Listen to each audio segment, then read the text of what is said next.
Welcome to an overview of Autism Spectrum Disorder presented by CARD, the Center for Autism and Related Disabilities at the University of South Florida. This orientation is geared towards those familiar with the services that CARD provides to families and individuals with autism. For anyone curious about our services, please refer to our orientation resources videos or live Q&A sessions. We will also provide information on how to register with CARD at the end of the presentation. CARD is a grant-funded organization through the Florida Department of Education. USF CARD receives no funding from the Office of Special Education and Rehabilitative Services of the U.S. Department of Education. The program is supported through an award totaling $1,737,249, with 100% of funding provided by Florida General Revenue through the Florida Legislature and 0% financed from non-governmental sources. From this presentation, attendees will gain an understanding of autism spectrum disorder. Attendees will learn more about the ASD diagnosis rates and prevalence. Attendees will learn about the characteristics and differences that individuals with ASD may have, and an introduction to co-occurring diagnoses common with individuals with ASD. When we discuss people, we often use descriptors to identify them. For example, we might say that woman with the blonde hair when referring to a woman that has blonde hair, or that man with the long hair when referring to a man with long hair. The specific question about how to talk about a person with ASD comes up often. First, people are people first. However, when using ASD as a descriptor for a person, there are two different approaches: identity first and person first. Identity first is preferred by some self-advocates. They've explained that autism, as opposed to a condition that needs to be fixed, is a defining aspect of themselves. The other approach is person first. It's describing a person before the condition. This is an approach that is very common among professionals across settings. When in doubt, if you are using ASD to describe a person, ask first.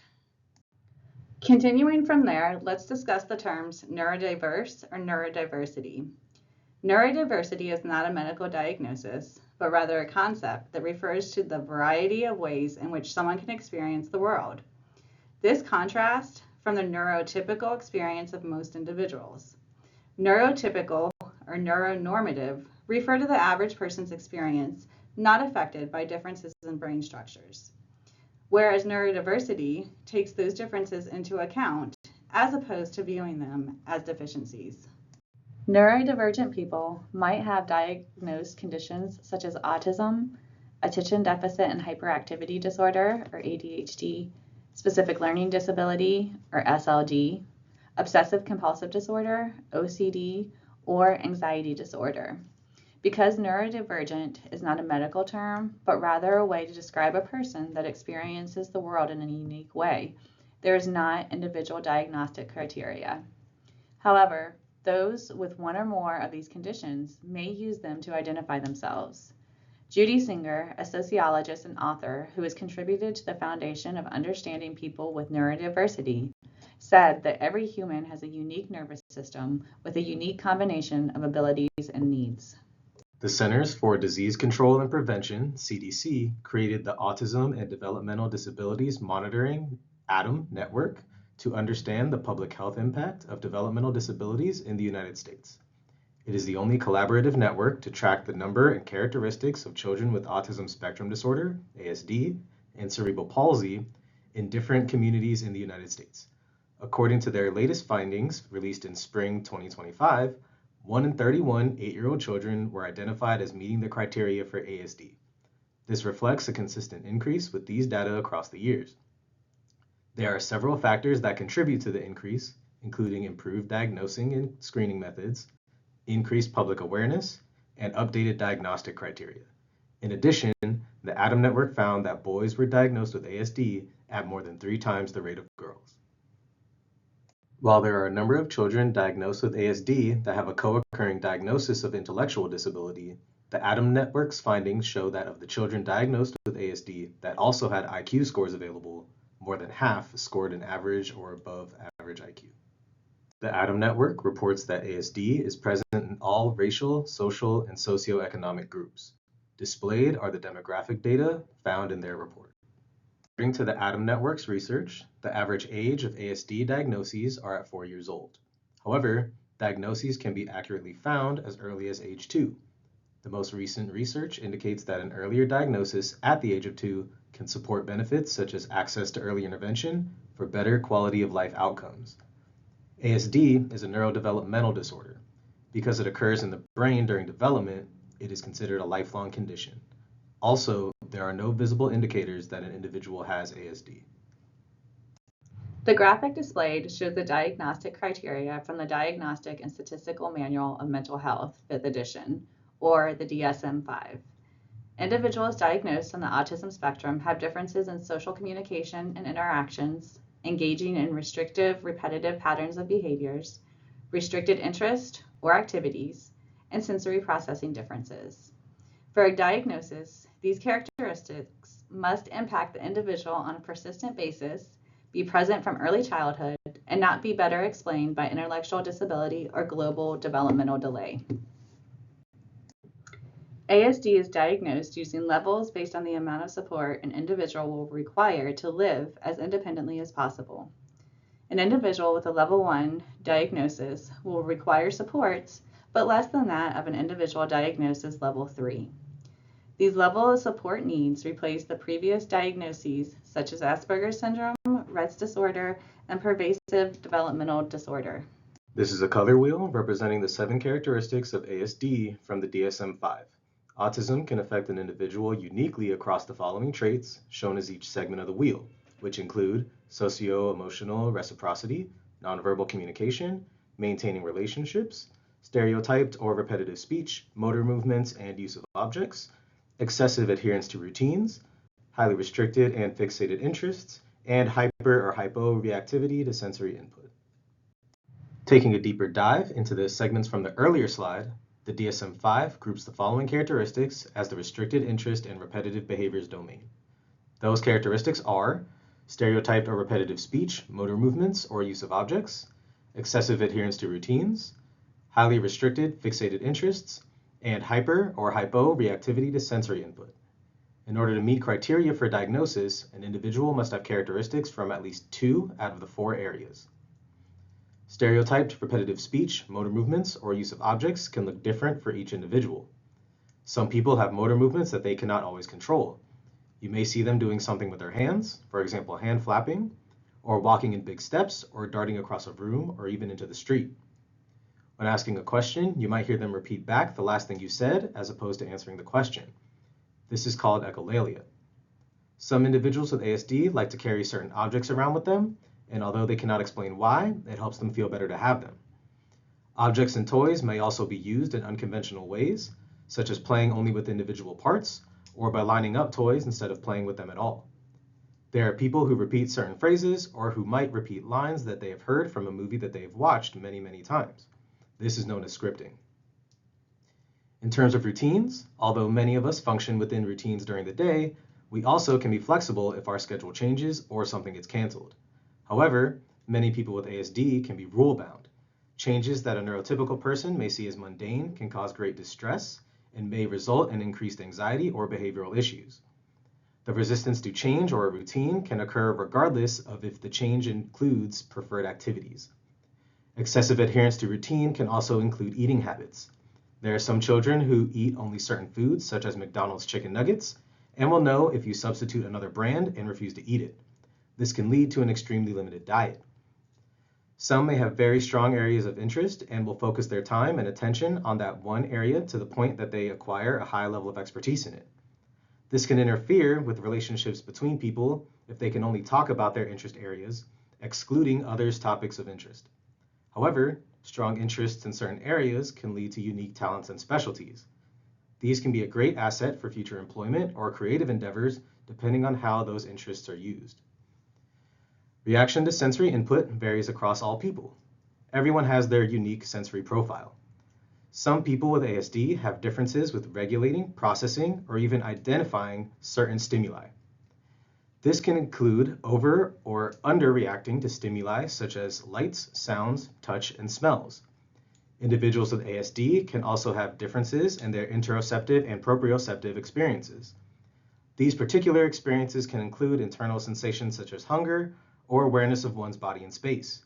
You can imagine The sensory experiences can be as simple as annoying sensation from clothing to dangerous situations where someone may be injured but not perceive pain. You might see people who want to smell objects, or children who may hide under the teacher's desk to get away from the bright fluorescent lights. Since we can only see the overt reaction people display, the direct source of that behavior may not always be evident, which can apply to those reacting to sensory needs. It can affect the way people with ASD are perceived, and questions may be raised about their competence when we judge people on their behavior first. Continuing with the deeper dive, DSM-5 groups social emotional reciprocity, nonverbal communication, and maintaining relationships as the social communication domain. Unlike the previous domain, characteristics from all three areas must be present. Remember that these issues represent a level of severity that limits the ability of a person to be successful in relationships, school, or employment. They do not simply refer to people who might be less social, shy, or awkward. There are qualitative differences in the ways people interact and communicate that set them apart from neurotypical individuals.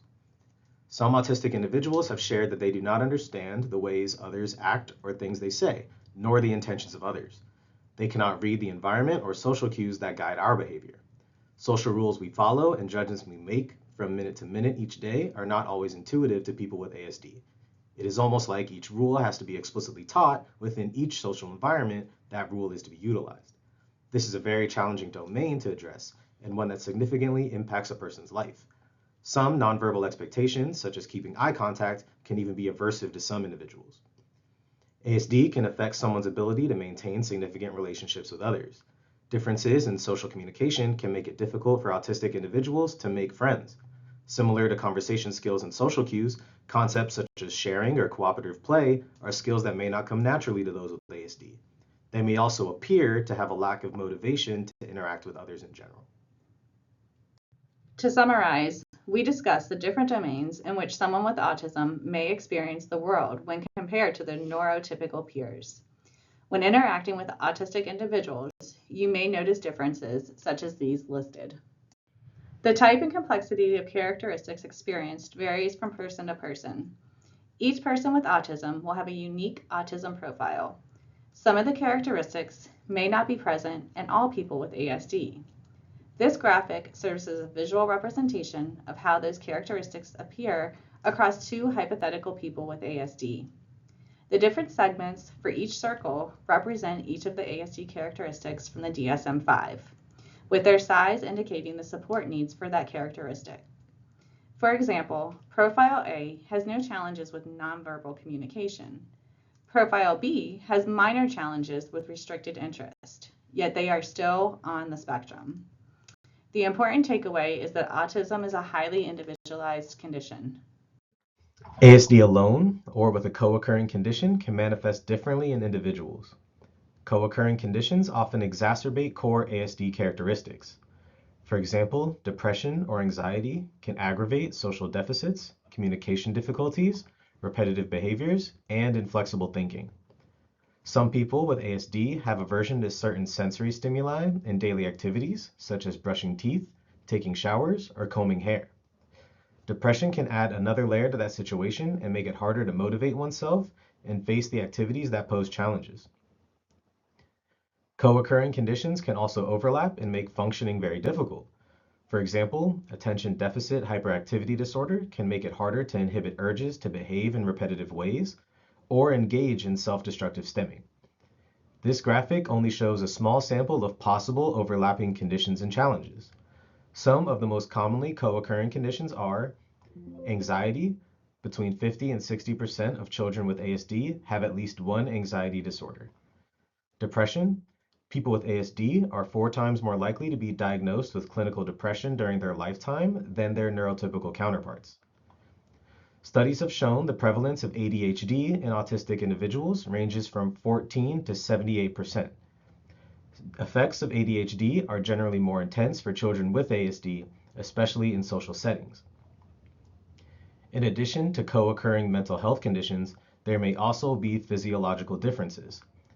People with ASD are 8 times more likely to have GI issues, such as chronic constipation, chronic diarrhea, abdominal pain, and esophageal reflux. Over half of children with autism, and possibly as many as 4 out of 5, have one or more chronic sleep problems.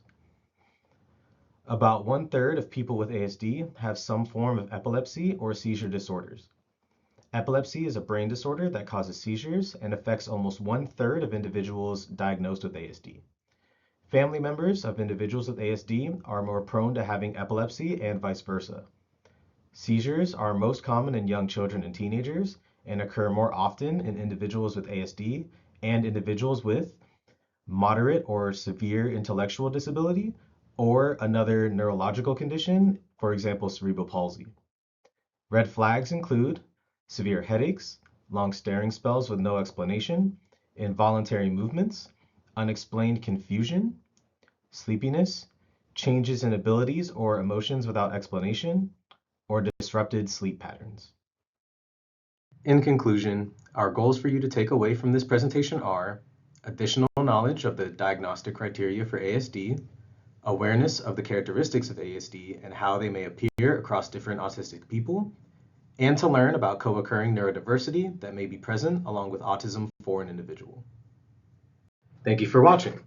If you have not already registered with us, please go to our website or click on the blue link.